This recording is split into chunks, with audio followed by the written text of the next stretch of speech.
We request that you turn off all cellular telephones and pagers at this time. Thank you.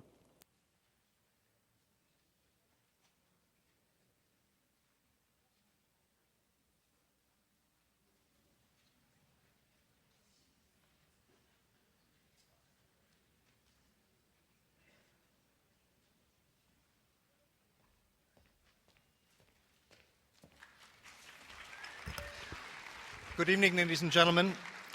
I'm David Yezzi, director of the 92nd Street Wise Unterberg Poetry Center, and I'd like to welcome you to the final event in our 63rd season of literary programs.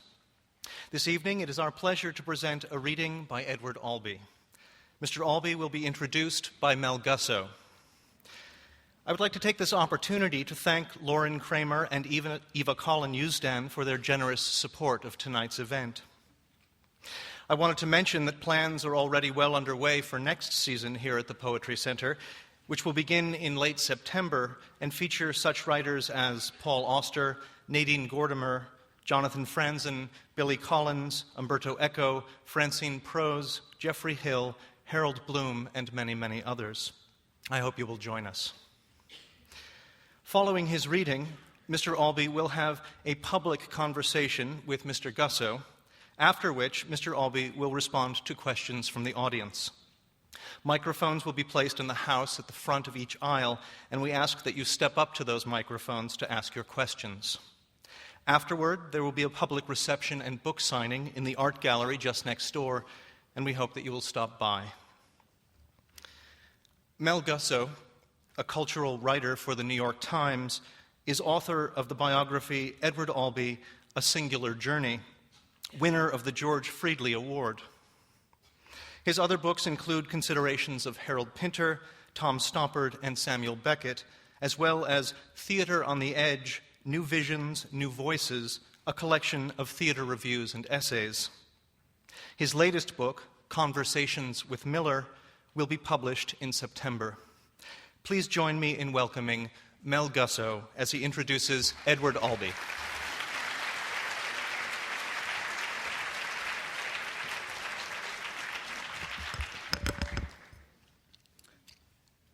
Thank you very much.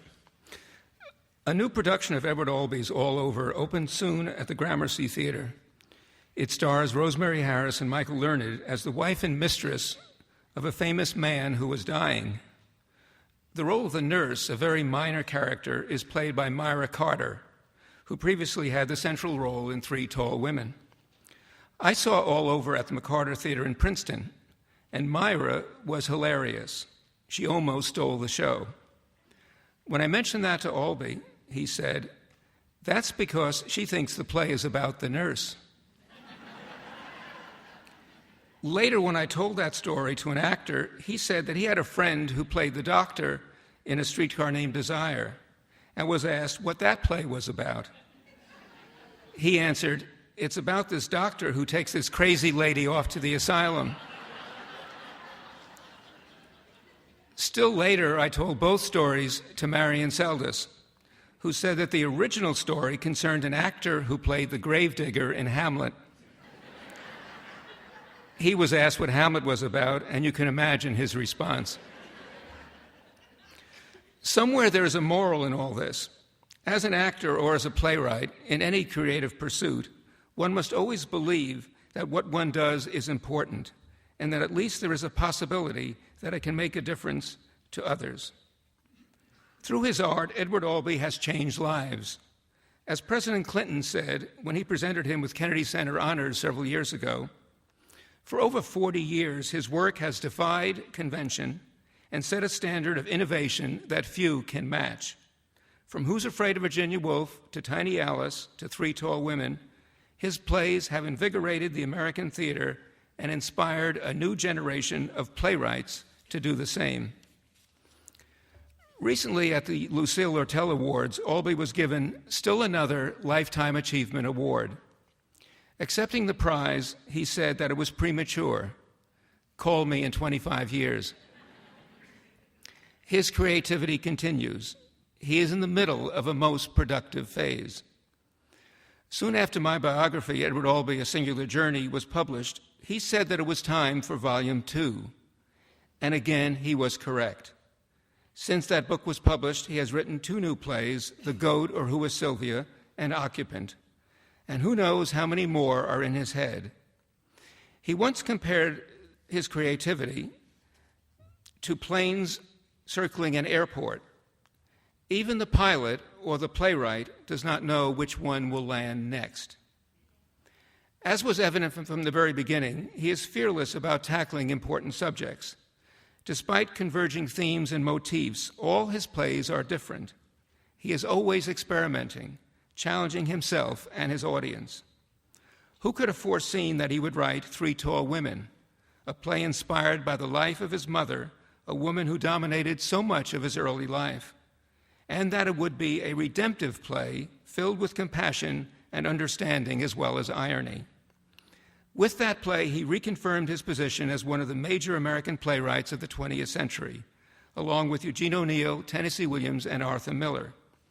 And here he is, writing at the top of his form in the 21st century. Brian Friel once told me that his advice to playwrights, including himself, was persist, persist, persist.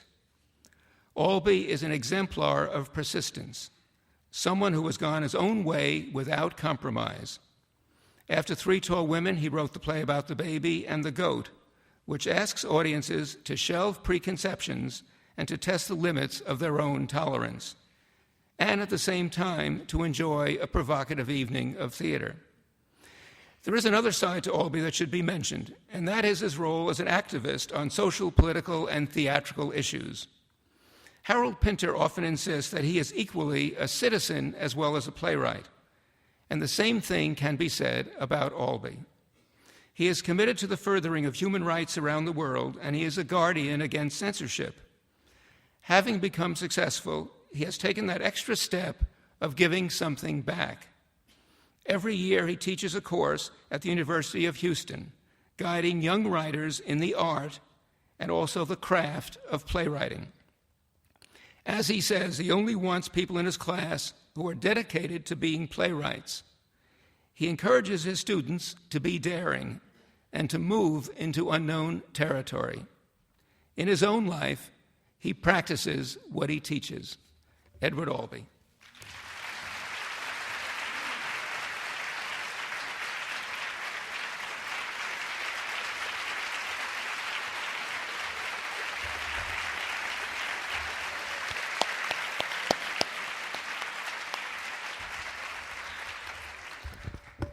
Hello.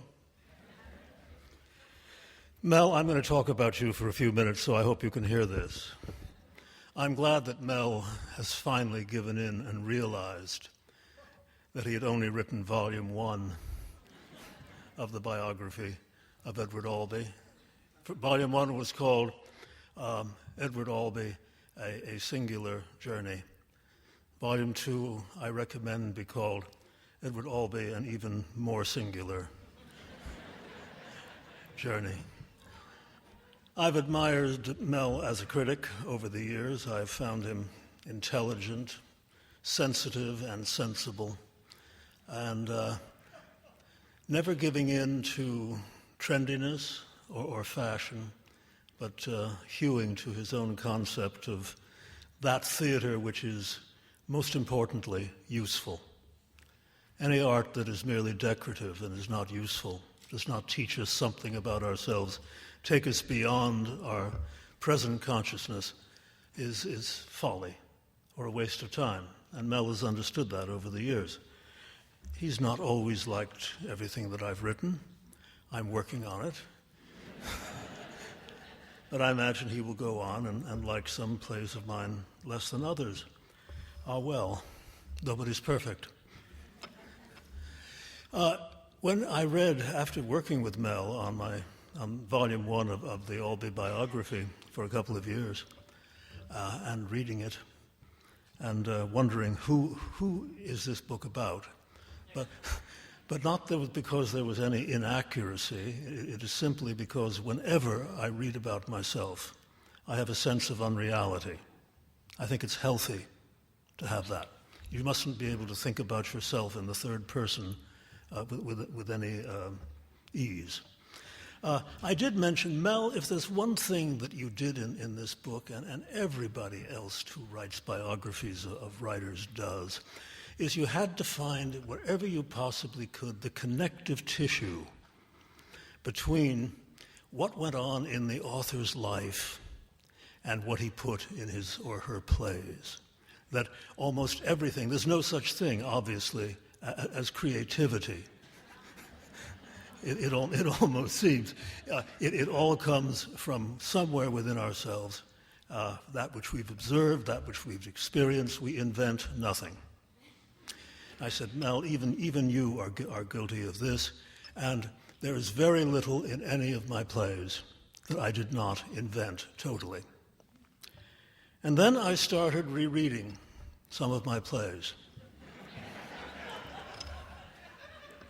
and discovered that I have hardly invented a damn thing. That almost anything of any interest in any of the interesting characters in my plays is based, or at least says one or two things that have something to do with what happened to me or that I observed. Now, I have here 7 of my plays. I've been able to excerpt from them speeches. I don't do dialogue, I only do speeches. And it'll be fun to examine, I think, which of these speeches I invented and which of them I didn't. Let's start fairly early in my career with a play called The American Dream, which concerns a very contented family which is complaining to an adoption agency lady because the boy, the son that they sent, the adoption agency sent to them for adoption, didn't turn out to be really what they wanted. And they asked her to bring around another one, which they do. And he's quite a number. He's very interesting, this guy. And there was one person in the family who was nice, who was three-dimensional, and that's Grandma. She's nice. She hates the mother and father, too. She's good. And she has a moment alone with this boy who has come around as the substitute. And she asks him about himself. And he says to her, well, listen, my mother died the night that I was born, and I never knew my father. I doubt my mother did. But I wasn't alone, because lying with me in the placenta, there was someone else, my brother, my twin.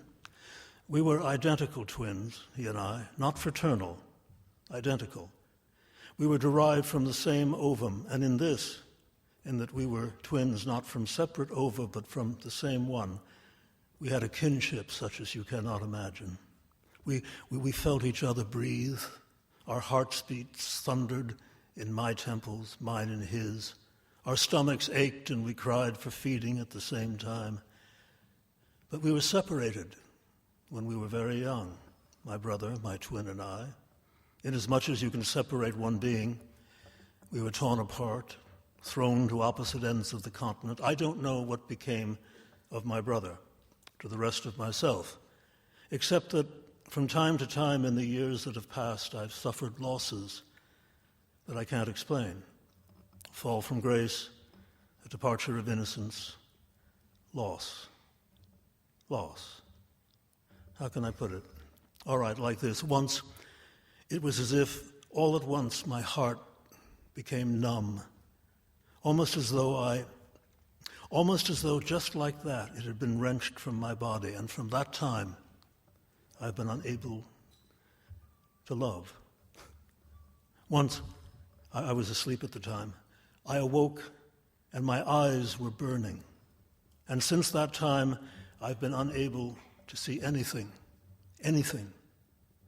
with pity, with affection, with anything but cool disinterest.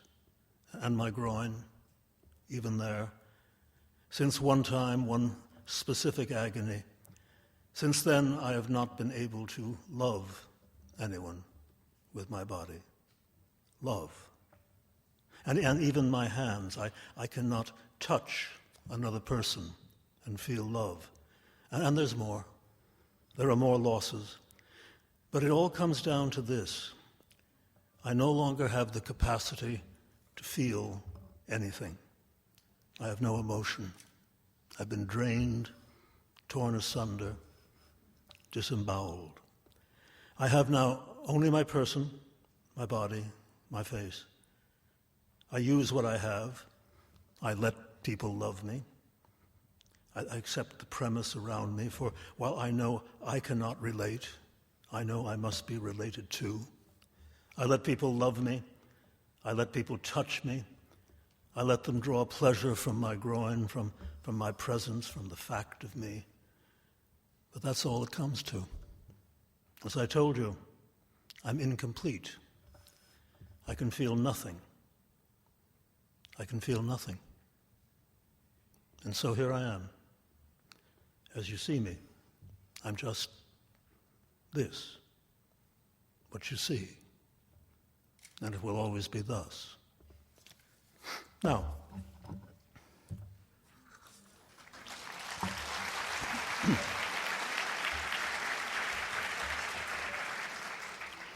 that did not happen to me. To my knowledge, I had no identical twin.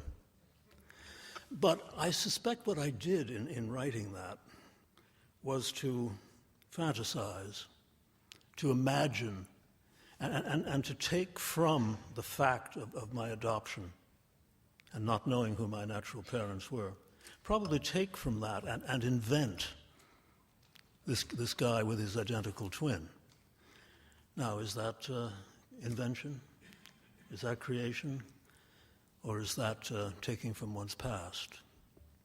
I think it's a little bit of both. And maybe that's what it all is. Maybe that's really where it comes from. That we do invent, even if we take from our past.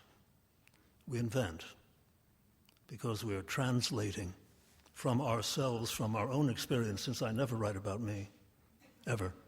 I don't find that I'm that interesting a dramatic character.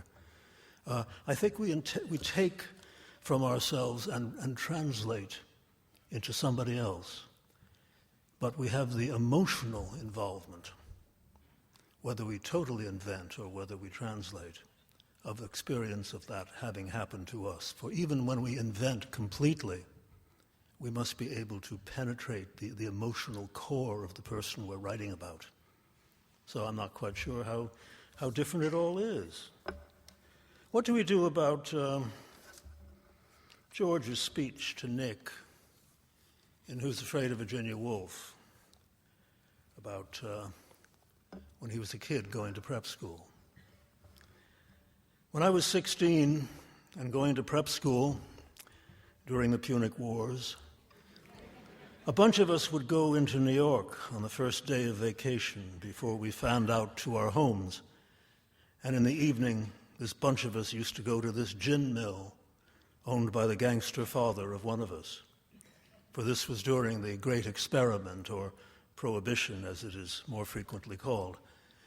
And it was a bad time for the liquor lobby and a fine time for the crooks and the cops. And we would go to this gin mill, and we would drink with the grown-ups and listen to the jazz. And one time, in the bunch of us, there was this boy who was 15, and he had killed his mother with a shotgun some years before. Accidentally, completely accidentally, without even an unconscious motivation. I have no doubt, no doubt at all. And this one evening, this boy was with us, and we ordered our drinks, and when it came to his turn, he said, "I'll have Bergen. Give me some Bergen, please. Bergen and water." Well, we all laughed. I mean, he was blonde, and he had the face of a cherub. And we all laughed.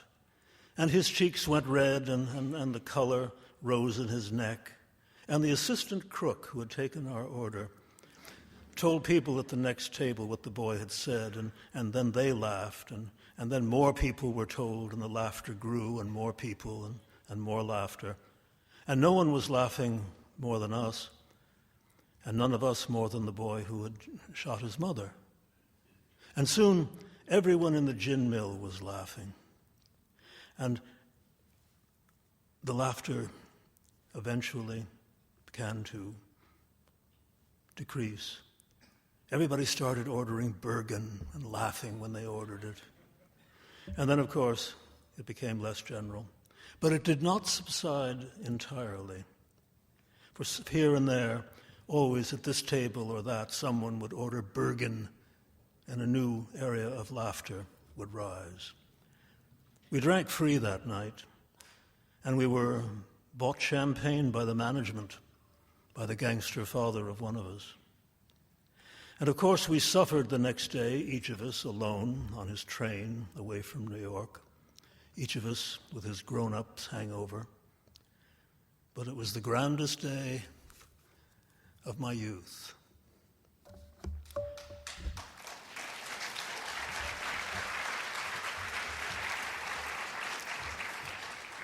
I remember one evening during spring vacation from Choate, way after the Depression, a bunch of us did go to what used to be a place called Nick's, which no longer exists in Greenwich Village. And we would go and listen to the jazz. And there was this boy with us. And he was the nephew of a very, very famous American novelist.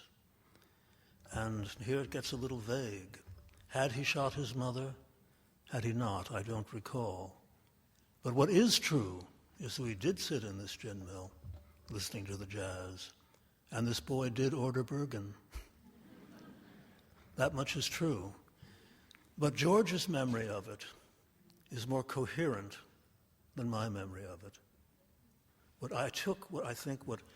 An event that had happened to me and had no significance to me when it occurred, and dredged it up from my memory and gave it to somebody else, gave it to George, who saw the metaphor in it. When it was happening to me, I saw no metaphor in it, of course. So, did I invent? Certainly giving it to another character. It didn't happen to me any longer. It happened to this character, and it happened differently to George than it happened to me. So, where is the truth here, I wonder?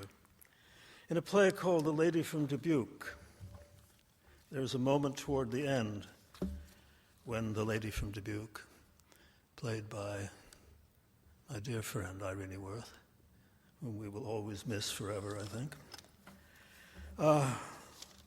when she sort of stops the forward action of the play and talks about something that she remembers.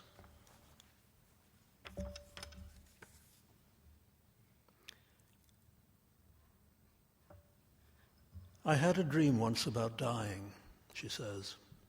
Shall I tell it to you? All right. I dreamed that I was on a beach at sunset with friends. We had a driftwood fire, I believe. There were seagulls in the distance, and there was the sound of the surf, but muted, for it was sunset. And all at once, it became incredibly quiet. The waves stopped, and the gulls hung there in the air. Such silence. And then it began. The eastern horizon was lighted by an explosion. Hundreds of miles away, no sound. And then another, to the west, no sound. And within seconds, they were everywhere, the explosions, always at a great distance, the flash of light and silence. We knew what we were watching, and there was no time to be afraid. The silence was beautiful as the silent bombs went off. Perhaps we were already dead. Perhaps that was why there was no sound. A short memory, a very short memory. Why did Elizabeth, at that point in the play, have that memory? I don't recall. What I do recall is that the essence of that memory was a dream I had once, but giving it to her, changed the entire thing.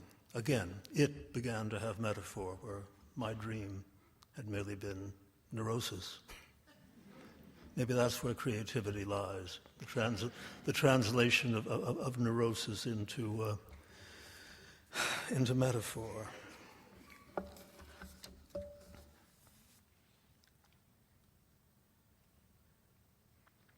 Have you ever done this? Pretended to be blind? Have you? Any of you?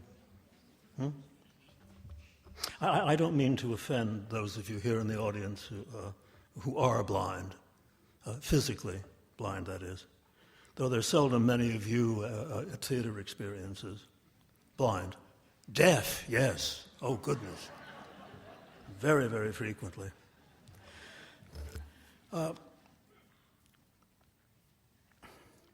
Deaf, yes. Blind, seldom, which surprises me since so many good theater experiences come at you by the ear, so to speak, but then again, so do an awful lot of bad ones. I've noticed that too, by the ear. The tactile is underdeveloped in the sighted, in the seeing, for the most part.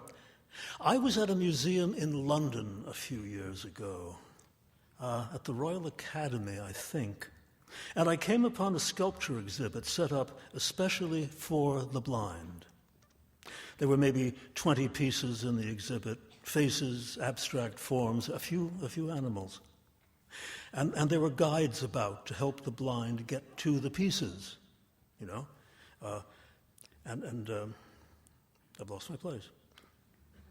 And there were guides about to help the blind get to the pieces. It's just my eyes are going, that's all. To get to the pieces. There were roped walkways as well. The blind were asked to touch the sculptures, investigate them, while the guides would assist. The name of the artist, the materials, the subject, if need be. I watched for a little, saw the wonder, the enthusiasm of the blind, their smiles, their little cries. And then I decided to do it myself. Be blind and go through the exhibit by touch only. I closed my eyes, and a guide came up to me to help me. I'm not blind, I said, except I'm pretending to be, to see it, so to speak, as a blind person would. Will you help me? And this being Britain, or me being lucky, she chirped at me, well, of course, but be sure you keep your eyes tight shut. And so I did. And it was fascinating to see with my fingers, with my hands, to touch as we sighted do in the dark, the way the blind do in their endless dark, in their light. There was a copy of that famous bronze sculpture of the wild boar in Florence, the one sitting on his haunches, front legs up, the one with the bronze penis rubbed golden by the hundreds of years of Florentine men touching it for good luck, for potency. What about the women? Do they touch it? Have they touched it for centuries? Night, perhaps, in the dark? You're coming upon the Florentine boar. She chirped, really, she chirped. Be sure you touch its bits and pieces. It's what? I said. It's, its thing. Oh, right, I said. I'd done it in Florence when I was there. But this was different. This felt very different. Now, the fact of that is that, yes, I did go to the Royal Academy, and I did see that there was an exhibit of for the blind. But I didn't go through it right then. I went back a couple of days later to have the experience of it. And indeed, it was different. So that's a real experience, I suppose, that I gave to a character in the play. And the interesting thing about that experience, he says it because it has absolutely nothing to do with the course of the play. I guess I thought it was so interesting that I wanted to do it.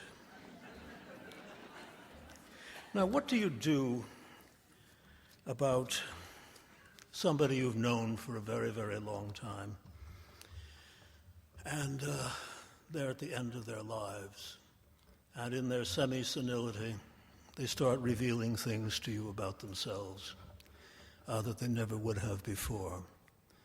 Perhaps because they know that you're a writer, perhaps they wish these things to be remembered, or perhaps they just are talking for the sound of themselves. I'm speaking here of my adoptive mother, who became the central figure of a play of mine called Three Tall Women. I had the odd sensation while I was writing that play, even though I told no conscious lies about her in the course of the play, and I tried to remember as accurately as I could everything she had told me. I had the strange sensation that while I was putting down in my mind, never on paper, but in my mind, what she was telling me about her life and all parts of her life, that I was inventing a character. I was inventing a character who happened to be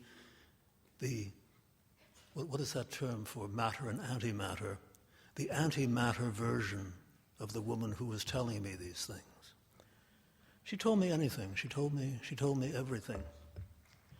And here is one of the things she told me, that had I been writing about her rather than writing about a character very much like her, I think I would have been embarrassed to put down. But since I was not writing about her, but was writing about somebody identical with her, I felt no trepidation about putting down. She was 92. I loved my husband, and he gave me pretty things. He gave me jewelry. My God, he said, you're so big, so tall. You'll cost me a fortune. I can't give you little things. And he couldn't, and I liked pearls and diamonds best. I had my pearls, and I had some bracelets, and he wanted me to have another. He'd found one without telling me. We wore wide bracelets back then, diamond ones, wide, so wide. Stones in designs, flat and wide, the stones in the designs, very what? Ornate and wide. We had been out. I'll never forget it. I'll never forget this. We'd been to a party, and we'd had champagne, and we were, what, tipsy? A little, I suppose. And we came home, and we were on the way to bed. We had our big bedroom, and it had its separate dressing rooms, and, it's separate bathrooms. And we were undressing. We were getting ready for bed. I was at my table, and I'd taken off my clothes, my shoes, my dress, and my underthings, and I was sitting there at my dressing table, and I was naked. I didn't have a stitch, except I had on all of my jewelry. I hadn't taken off my jewelry. And there I was, all naked with my pearls, my necklace and my bracelets, my diamond bracelets, three. And in he walked, naked as a jaybird. He was funny when he wanted to be. We were naked a lot early on, pretty early on. All that stopped. Where am I? Oh, yes. Well, there I was, and I had my big powder puff, and I was powdering myself, and I was paying attention to that. I knew he was there, but I wasn't paying attention. I have something for you, he said. I have something for you. And I was sitting there, and I raised my eyes and looked in the mirror, and, I can't tell this. No, I can't. Oh, all right, I will. And I looked, and there he was, and his pee-pee. His pee-pee was all hard, and hanging from it was a new bracelet.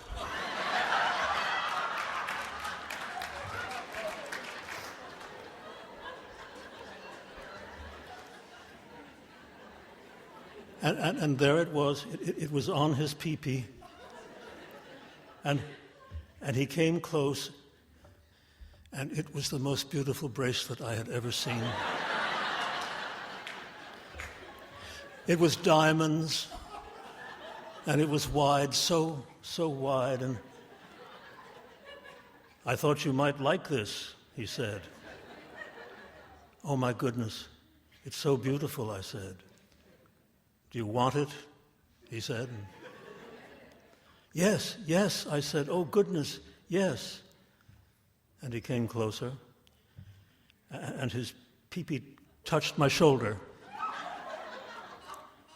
And he was short, and I was tall, or something. Do you want it? He said. And he poked me with it, with his pee-pee. And I turned, and he had a little pee-pee. Oh, I shouldn't say that. It's terrible to say, but I know. He had a little, And there was this bracelet on it, and he moved closer to my face. And, do you want it? I thought you might like it. And I said, no, I can't do that.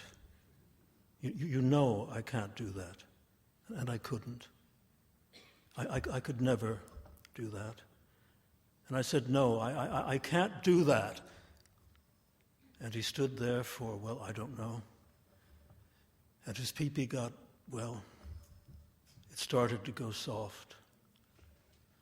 And the bracelet slid off, and it fell into my lap. I was naked, deep into my lap. Keep it, he said. And he turned and walked out of my dressing room.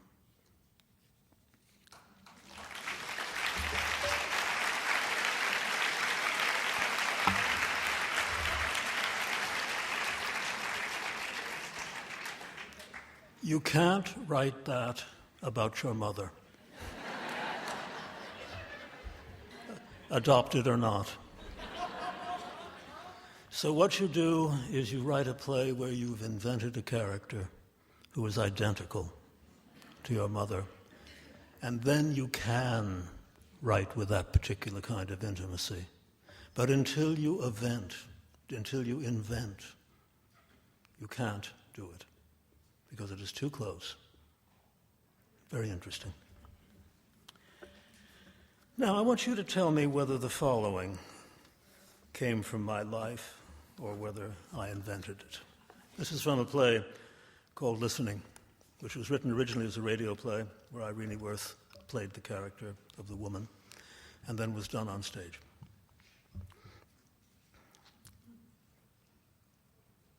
Blood doesn't bother me much. It did once, though. I remember once in the park, one afternoon when I was in the park, early spring, a humid day, burning off, surprisingly hot and muggy. I'd come in with a book, it was many years ago, in the city, and I'd found a slope I liked or didn't mind, and I'd lit myself a cigarette. You see, I even smoked. And I'd set myself to the book, which was, I can't recall. The one thing of it all I can't recall. But I'd set myself to it, and was 15 minutes in when all at once I had a sense of someone near me and standing. Nothing unusual in that, nothing for apprehension. So I looked up, and there was a girl standing. And being what I am is something like a detective. Nurses, detectives, we are similar. I knew what to look for, and it was natural to take it all in, more than someone else would. Something was evidently wrong. Her face was shiny and not too clean, and I saw she had no stockings, which was unusual back then. And her hair was pulled back, uncertain, and there was a tightness to the mouth and that wideness of the eyes, and most extraordinary, in all the mugginess an unseasonable heat. She had on a huge, oversized, ratty, matted fur coat, pulled tight around her, her hands jammed into deep pockets, fur arms going into fur pockets. Well, I knew there was something wrong. "Hello," she said in that detached voice I've come to know so well, so often. "Hello," I said. "Aren't you warm and all that?" "What are you doing?" she asked me. The non-sequential is probably the most difficult to adjust to. Jigsaw puzzle time all the time. "What am I doing?" "Reading a book and smoking a cigarette." "Do you want to know the title or the brand?" "Do you want me to show you something?" she said. Well, I knew very well I didn't. And while I can't say for certain that I knew what it was going to be, exactly, that is, for a gun was possible, or a dead baby, who knows, I knew I wasn't going to be surprised, startled perhaps, but not surprised. "All right, what is it?" And then she slowly drew her hands from the deep fur pockets, palms forward, like this, and her hands were all blood, up through the wrists where she'd cut them, and she'd drawn her hands from pockets filled with her blood. "See," she said, "see." I'm not going to tell you.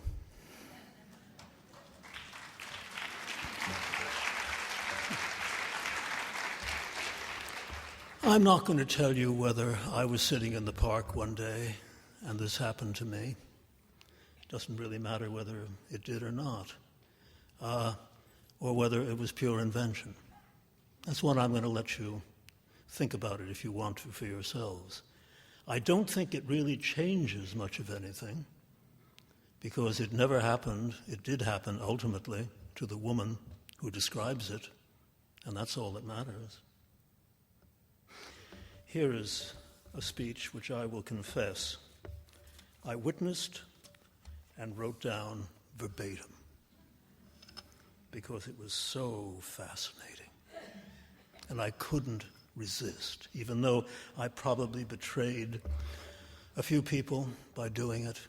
I could not resist. However, I did give this speech to a woman.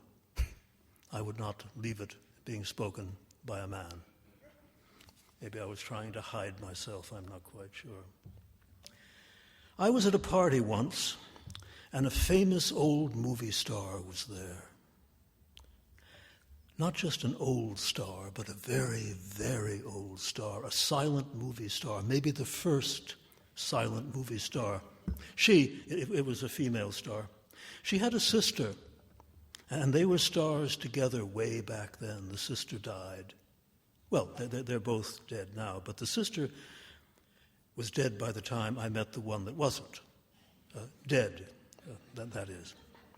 It was a dinner party at someone's house outside of the city. Rich people. Nouveau, I think, but it doesn't matter. They thought they were running some kind of half-ass salon. Has-beens, never-weres, almost made it, whatever became ofs, you know. You take what you can get. And somehow they'd gotten this famous old star lady to come to the dinner. Well, to be truthful, I think they paid her. I'm sure they did. She was so fragile. At cocktails, she just sat there. She was deaf, too. And when people tried to talk to her, she'd nod and smile and laugh a little or shake her head. She hadn't heard a damn thing. But she faked it. The way people do on the podium, fake being awake during speeches, you know. She was good. But at the dinner tables, between salad and dessert, the host went into his act. He'd already toasted the very distinguished, everything being relative, you know, long, elaborate toasts, which demanded a reply, of course. These replies being praise of the host and hostess, the house, the distinguished, blah, blah, blah, blah. They've since divorced, by the way. the loser getting stuck with the kids. Spoiled, rotten little monsters. Anyway, he'd left Our Lady to last, the host had. A mark of honor, of course, the final act. The host, he toasted her, long, elaborate. And she knew he was doing it. She was aware of that much anyway. And when he finished, something like, "And we're so proud to have you grace our table," and all eyes turned to her, friendly if fixed smiles, and we all waited for her reply.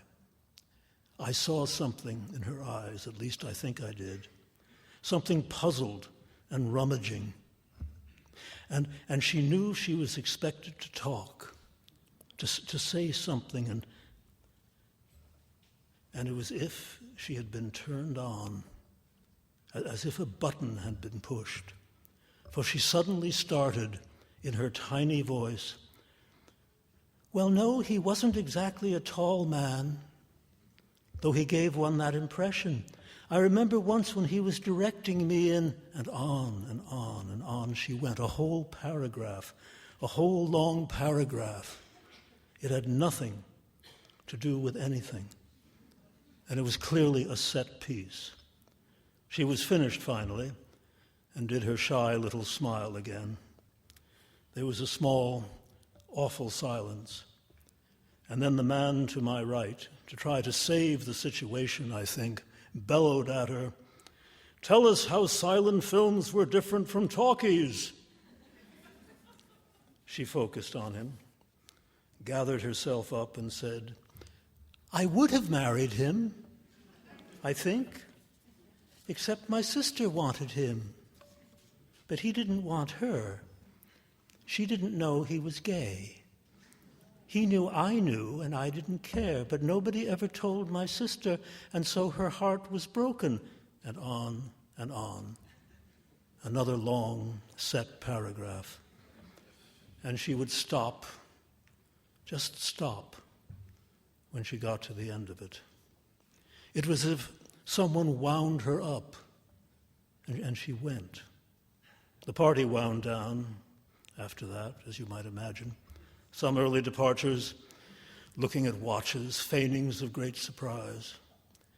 She sat there at the table for a while, oblivious, waiting for dessert, possibly. God, I hope they paid her a lot to come there.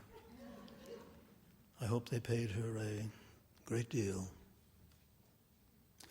All right, I was there.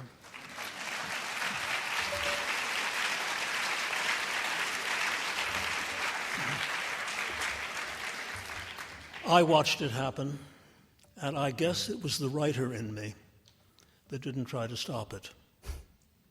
The writer in me that was so fascinated by the awfulness of what was happening that I, as a writer, wanted to observe it.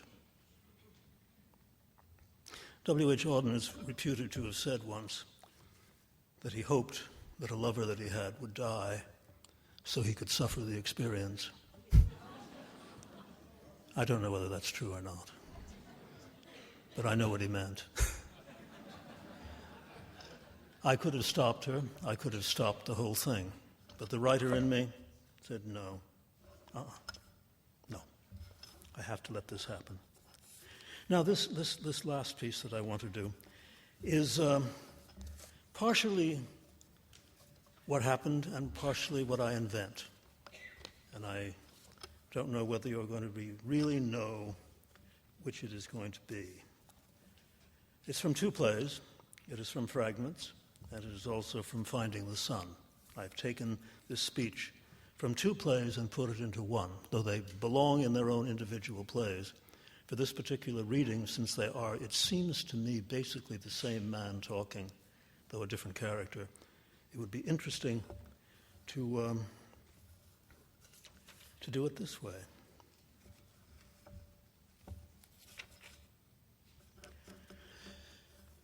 Now, I have something I need to say about myself. I don't think of myself as young anymore. I mean, I'm not a fool, and though our famous 70 has been up to 75, I think, as an average, that is, lifespan for us men, we men. Still, I've seen far more than I'm likely to, anomaly aside. I mean, I'm nicely over 50. I said nicely over 50, very nicely. But I've never thought of myself as old. I used to think that middle age was something I'd get to one day, while young or youngish stretched on, and middle age was just around the corner. But last night, not far from here, out on the street, I was walking along, mulling or just absorbed, and there was a young couple, a boy and girl really, a black boy and girl at a bus stop, and they were arguing, I think. They were arguing about something, I don't know what. When the girl said, "Ask him," and I realized she meant me, ask me. And the boy said, sort of sneering, "Ask him? Ask that old man? What would he know?" And while I didn't walk into a lamppost or anything, it did throw me some. I mean, what have I done? Gone from being young, youngish, feeling young, youngish, gone straight into old age? I mean, what? How can I have missed middle age like that? Or at least an awareness of it. I've gotten to that age when my contemporaries, my friends, my loved ones, my acquaintances are dying around me. What I mean is referring to as a normal death. I know there's no such thing. People the age people are supposed to die, an age when it's not unusual. Of course, people die all around one, the startlements and the accidents. But no, I'm talking about the time when all the protective others start falling away and you're left all naked. There are two theories about doctors, you know. If you have a young one, you're likely to have a man, or a woman, I suppose, right up to date with all the theoretical answers, fresh and not weighed down or discouraged. The other theory is to have a doctor older than you, someone between you and death chronologically. And of course, when you get to a certain age, it's hard to find a doctor older than you are. When I was 22, I had a doctor who was 88. He had a lovely office, beautiful tools, instruments, I mean. Well, they did look a little antique, but then again, so did he. He was the family doctor. He'd been that forever. I don't think he was much good, much help. But of course, when he was trained, there wasn't much doctors could do. They came just before the priests.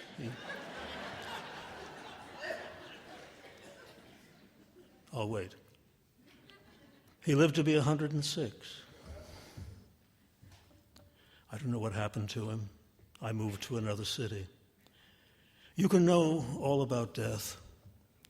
You can have accepted all that, the inevitability, the logic of it. But when they start to go away all around you, there's a bleakness you can't imagine, can't have imagined. And I have reached that age. It's really quite lonely. I get frightened sometimes, don't you? I mean, about dying, I mean. What is the age we become aware of it? That we know it's going to happen, even if we don't accept it? It differs with the person, I'm told. The earlier on, the better. Well, no, I don't mean that young man over there. I don't mean he should be burdened with it. Not at his age, but somewhere in the 30s, 40s at the most tardy. It will come on healthy little feet. Much later, and you're whistling in the light, I suppose.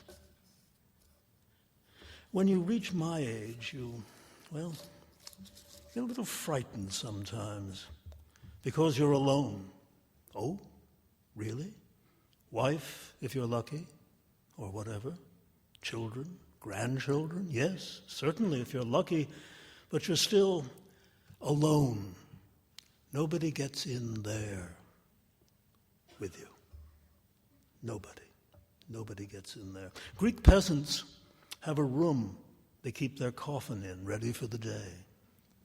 No difference there from keeping it in the back of your head, the back of your mind. Being my age gives me a few more years, if we're to believe the actuaries, 3, 4. That's a help, though it isn't a guarantee. I feel pretty well. Oh, I have the usual, one hip not so hot, arthritis in the neck, something uncomfortable down in my lower gut fairly steadily, a little loss of sensation in my left arm now and again. And I fainted once last week, tying my shoe. The usual. I go to my doctor and once every year and I ask him and he says, "You're getting old." Well, I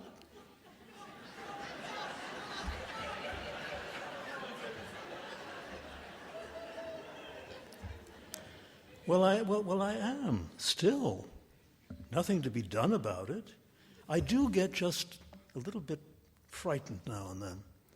Being alive is so splendid. Sometimes I wonder why we all go through our lives without touching one another very much. Everyone I know who's died, I know I haven't touched enough, no matter how much I have, or been touched enough by them.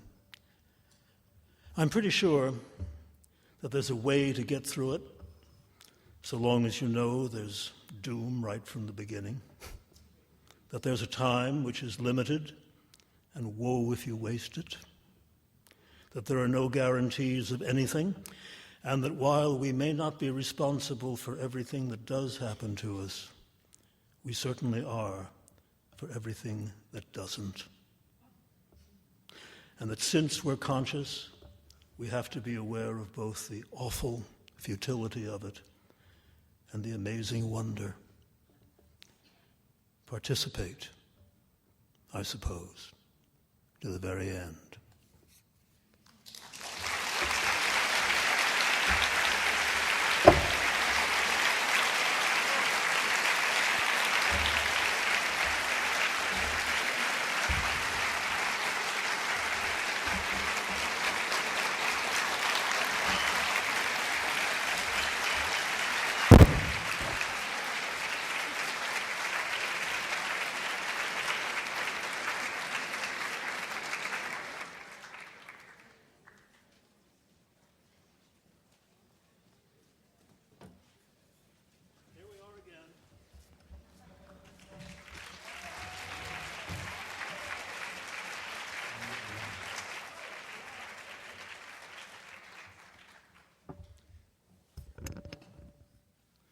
Now, Mel knows which of those were absolutely made up and which were true, but he's a good friend and he's not going to tell you.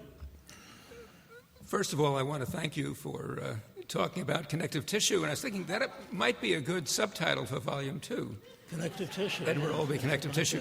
You did leave out one story. I wonder if you could tell it, the story about the party once when someone was standing next to two women and a strange woman walked up. Could you? Oh, yes, I can tell that story. That is in my play, the play about the baby. Play with the baby. Play about the baby, is it not? In which a man is standing there and he's telling the audience about the fact that once he was giving a party and he was being a good host, introducing people around, people that he thought would be like to know each other or people that he thought would be just a hoot, to introduce to each other, who'd be totally wrong knowing each other. And he'd been doing this for a while, and he was a little tired, and all of a sudden there was this tall, older woman standing there. And he knew who she was, but he couldn't place her. And he was introducing her, these two nice middle-aged dykes that he knew. he was introducing them to people, and he said, Rose, Joyce, do you know, and he couldn't for the life of him remember who that woman was. And Rose looked at him rather strangely and said, "We know your mother, dear."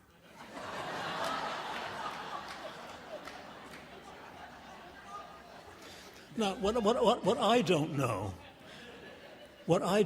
is how much I elaborated what really happened to me the time I forgot the woman who happened to be my adoptive mother and couldn't introduce her to someone, how much I elaborated on that real event to make it more dramatically coherent. I think that's one of the things that we do. We do that. We modify to make coherent. I think that story probably is as close to life as any story in the plays, though. That really did happen. We'll move on. I thought maybe we might talk about a play which is totally unrelated to your life, which is your newest play, The Goat, or Who Was Sylvia? How do you know?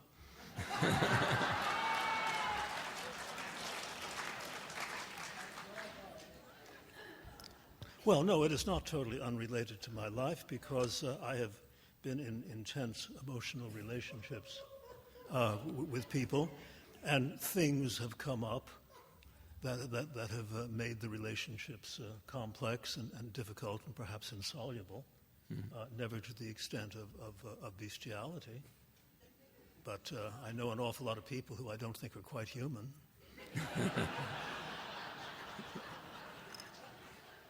You said, and it's quite true, that the play does deal with our limits of tolerance. I wonder if you could explain that a little bit. That which we don't wish to examine, that which we have decided that we know the answers to and don't wish to explore because we don't want the boat rocked. Very similar. There's an awful lot of stuff that we go through our lives not examining about ourselves, our attitudes toward ourselves and toward other people and other events, because we don't want to rock the boat. And I thought it was time to rock the boat a little bit.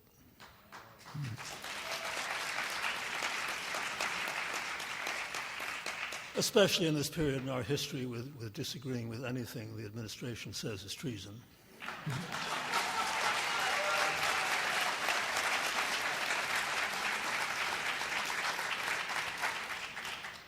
In thinking about the limits of our tolerance, though, I wonder whether maybe one thing that we would not tolerate would be intolerance.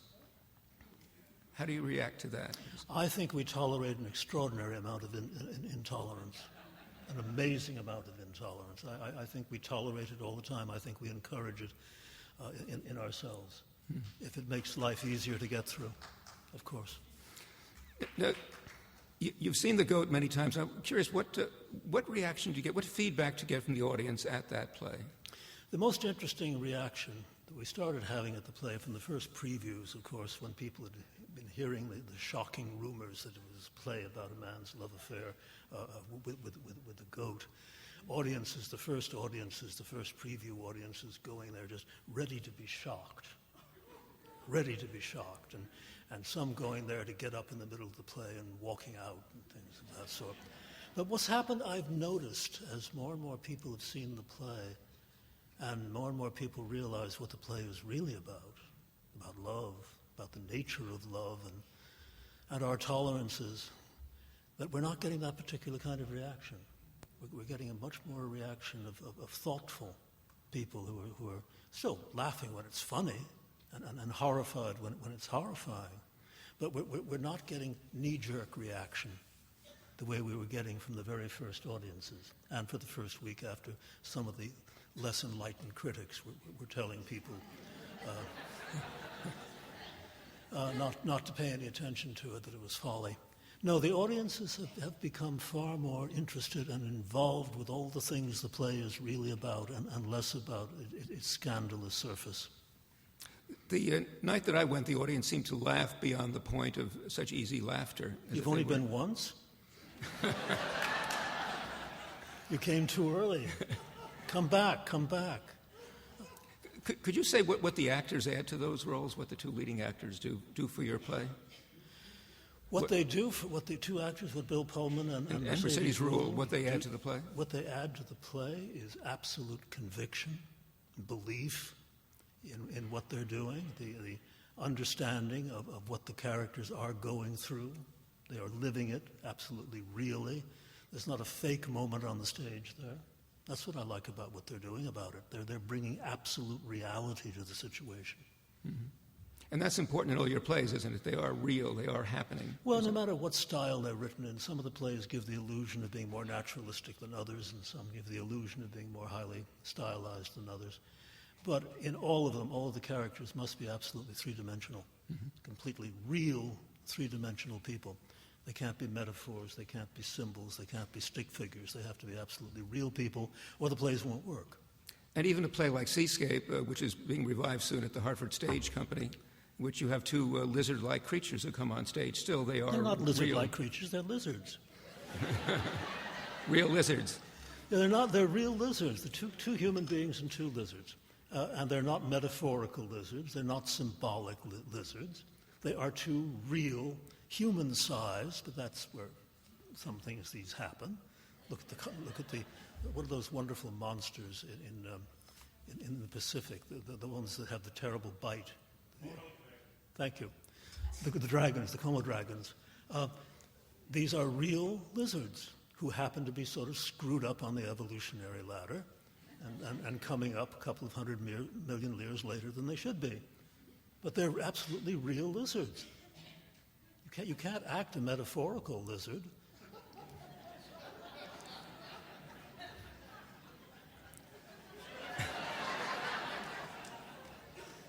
Suddenly I remember that several years ago on your birthday you swam with dolphins. I did indeed, yes. And you do something different and adventurous on every birthday, don't you? Yes, I tried to. Could you talk about some of the things you've done? Well, I'll talk about the dolphins for a moment. Okay. Swimming with dolphins is very, very interesting. Do you know how big they are?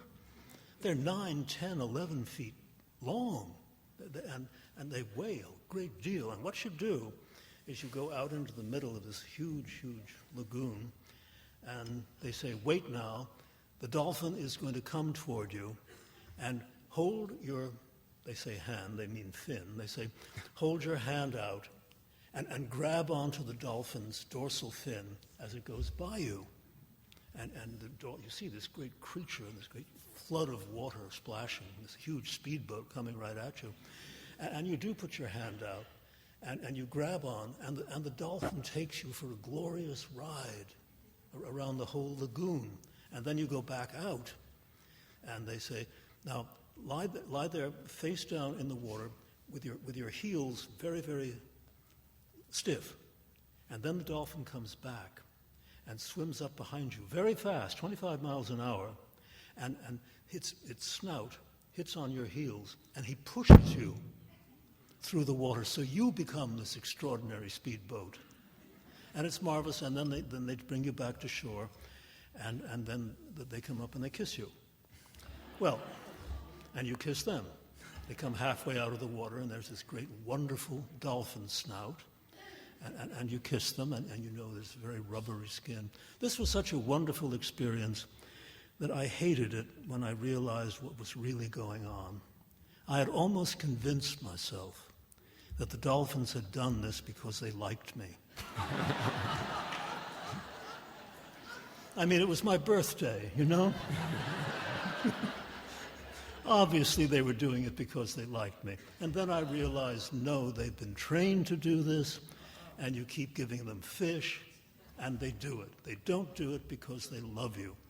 And I wanted deeply to be loved by the dolphins. Now, I could imagine in some future play that might appear as a scene, but you would transpose the dolphins would become sharks, something else. There'd be a change that would go on. You write that one. Okay. No, I like to keep the staging of my plays fairly simple. Did you do anything this last birthday? Did I do anything my last birthday? Yes. But I don't want to talk about it because it wasn't very pleasant. Okay. I think we'll open it to questions from the audience. There are microphones placed. If you would have a question, we'll go to a microphone. One there, There's one over there. and one there. Are there some further up? No, you all got to come down and be recognizable. How about the lady right here, okay? In Sylvia, or in The Goat, or Who is Sylvia, what is the connection between the poem? Do you want to comment on the love object? The connection between what? Who is Sylvia? What is she? The poem from The Two Gentlemen of Verona. Frankly, I just thought it would be fun to call the goat Sylvia. I just liked it, and so I did it. I guess Martin thought she was Sylvia, and so, since Martin said her name was Sylvia, who am I to disagree? Over here, this question. Okay. Well, first, I'd like to say that I think that Who's Afraid of Virginia Woolf was one of the greatest plays ever written, and. Now, don't applaud. One of how many? Of all time. One of the 300? Okay, fine. And, I heard that you weren't happy with the production of it that was done at Hartford Stage back in 1992.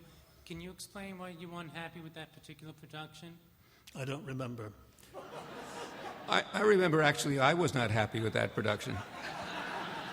I reviewed that production for the New York Times, and it was Marlo Thomas, as I remember, who played the lead, who, at least at that point in her career, was just not up to playing Martha. I didn't like the set either. And then I decided perhaps I should spend a little more time concerning myself with casting and stuff. Over here. You mentioned an experience of sculpture that you, when you were like a blind person experiencing sculpture. I was wondering that seems sort of different than a normal playwright's type of experience. Does sculpture occupy a particular place for you? And if so, what? It had far less to do with the sculpture than it did with the fact that I had never been blind. And I wanted to have the opportunity to experience life as a blind person, just for a moment. It had less to do with sculpture than it did with being sighted or not sighted. I wanted to have, false, of course, but at least to have that experience, or the experience of that experience. Didn't have much to do with sculpture, though I do like sculpture. I think it should be said that Edward is, in fact, a great collector of art. Not that it was a factor here, but it also is true. Yes, over here. As an aspiring playwright, I often get very conflicting advice, and I was wondering if you could comment on two pieces of advice that I've gotten and seem to fit with your thesis today.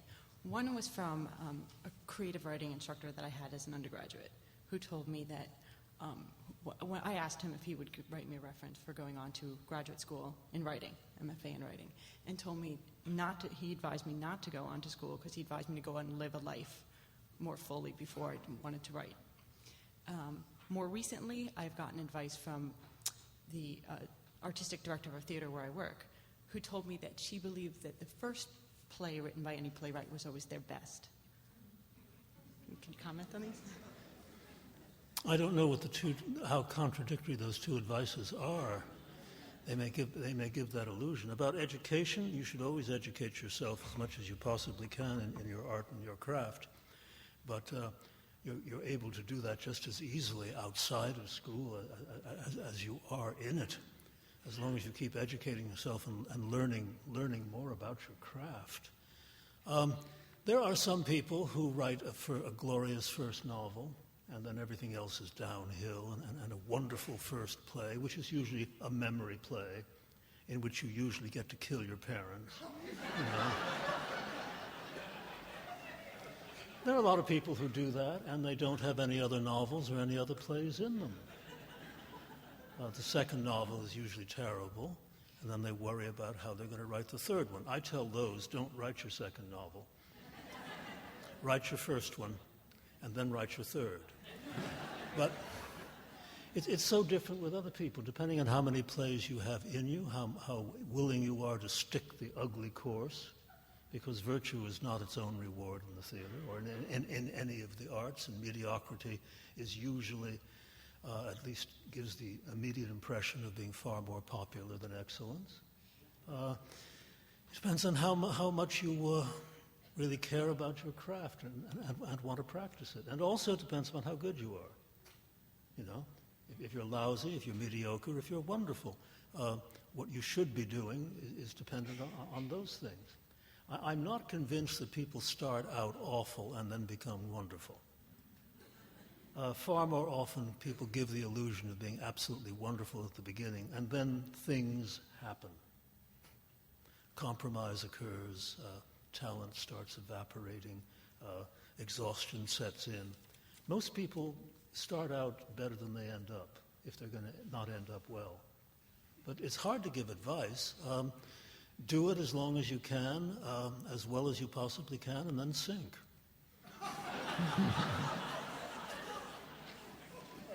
Let's have a question over here now. Yes.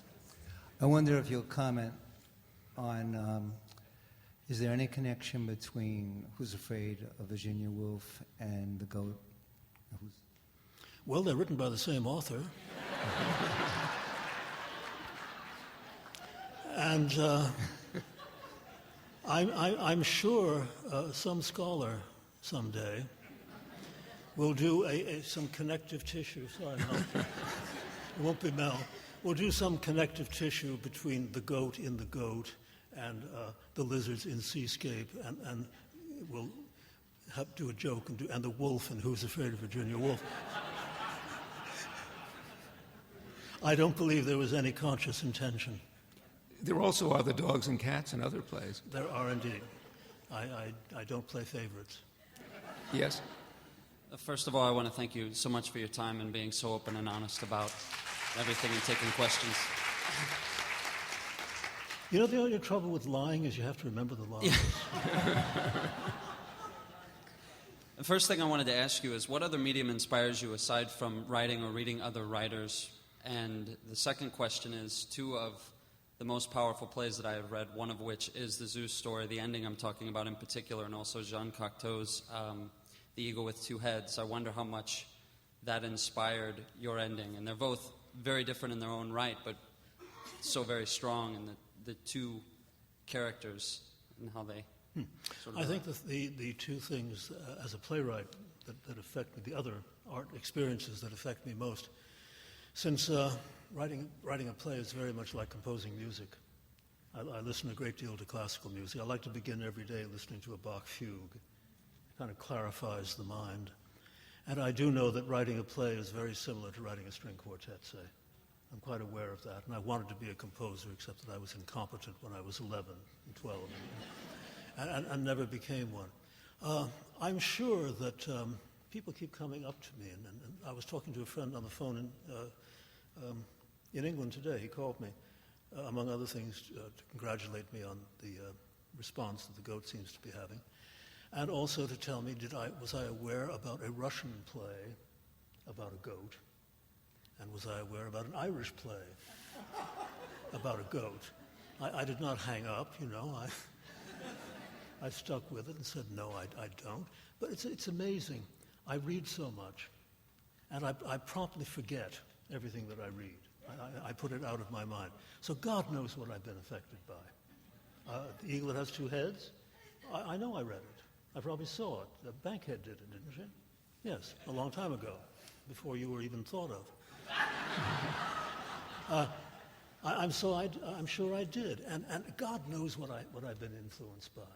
I like to hope that I've had some influence from just about any kind of aesthetic experience that I've had. I like to think so. And what do they say? There are only 9 plots and 27 subplots possible to us. We're going around doing the same things that other people have done a long time ago. There are echoes in my play, The Goat, to Greek drama. Some intentional and some probably unintentional. But I never worry about that. You don't go around copying and imitating. You learn from and find that you're going along on parallel courses. Thanks. Yes. You've won so many honors and so many prizes and so much of our respect. But there's so many more that I haven't. I would give you a chance right now. If you could give yourself a prize, what would it be for? What are you most proud of? I'm very fond of the play that I have in my mind at the moment, and I would like that one to be provocative and interesting. That would be nice. And the one that I have even further back in my head that I only have faint glimmers of, I would like that to be even better than the one that I'm sort of thinking about. See, I write my plays to find out why I'm writing them, and I can't wait to find out what those two are about. And I hope that they interest me sufficiently to want to share them. But beyond that, I don't know. Living forever in extraordinary health would be nice, and not having whatever talent I possess collapse. That would be nice too. You know, they say about Bernard Shaw when he got into his 90s, this is true, Mel, that they had to take his plays away from him because he was rewriting them, simplifying them so he could follow them.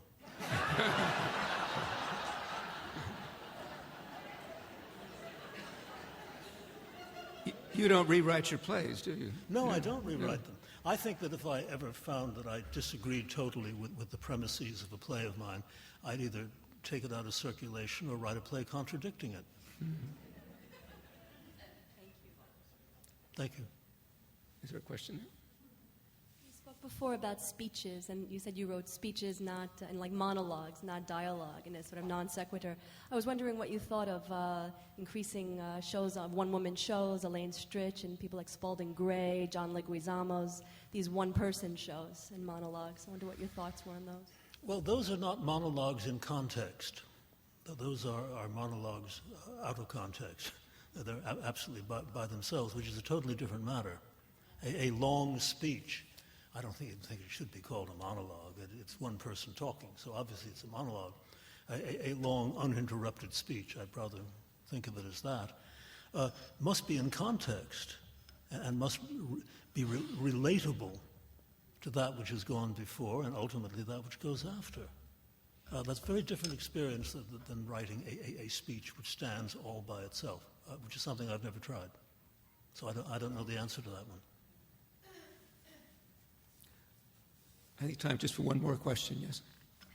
There's something so consistently terrifying and frightening about all of your plays. It's sort of signature for you. Thank you, he said. And I just wondered if you could say a word or two about that. Did I say a word about what? About how terrifying the plays are? Oh, you'd have to define why you find them terrifying, what you find terrifying about them. There seems to always be a turn, a terrifying turn, where things get out of control. Well, you know, if you examine the history of drama, serious playwriting over the past couple of thousand years, you don't find very, very many plays, though people would like to see many more of them, but very good plays anyway, about nothing happening to people to whom nothing should happen. You know,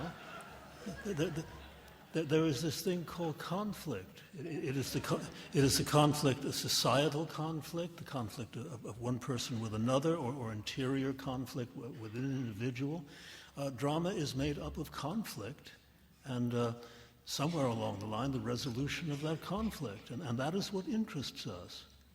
And sometimes it's quite terrifying, and sometimes it is unresolved. Sometimes I try not to resolve the conflict, and maybe that's far more terrifying than a resolved conflict is. But I don't know why I do it. I write the plays that come into my head. And if they're terrifying, again, what can I say but thanks?